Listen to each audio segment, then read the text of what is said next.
الجمبري له عشاق كتير وانا اولهم. هنعمل النهارده طاجن جمبري في 5 دقايق وهيطلع زي بتاع المطاعم واحلى كمان. عندي كيلو من الجمبري، ومقاس الجمبري ده يرجع لكم كبير صغير وسط، اي مقاس فيه هينفع في الوصفه دي. هصفيه كويس قوي بعد ما اكون غسلته واتخلصت من الكيس الرملي اللي موجود في الظهر. حله على النار، هضيف معلقه من الزيت ومعلقه من الزبده، وهنزل عليها ب4 فصوص من الثوم المفروم. اشوح الثوم لحد ما ريحته تطلع، مش عاوزاه ياخد لون ولا اي حاجه، وانزل عليه ببصلايه متقطعه وقرن فلفل حراق واتنين من طماطم متقطعه مكعبات. وبعدين هبدا اضيف الجمبري اللي اتغسل واتصفى كويس جدا. ما نقلبش الجمبري كتير علشان ما يتهريش، يا دوب تقليبتين كده بس في الخضار الحلو ده. وهضيف عليه التوابل، ملح وفلفل وكمون وكزبره وزعتر. الزعتر حلو جدا وبيدي طعم خطير للطاجن ده.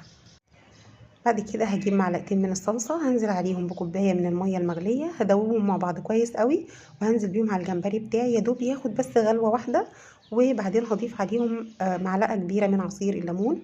هضيفه كده وانزل بيه في طاجن من طواجن الفرن، وارش على الوش شويه من الكزبره الخضراء وادخله الفرن 5 دقايق. بعدها هرفعه تحت الشوايه يا دوب دقيقه او دقيقتين وبس كده.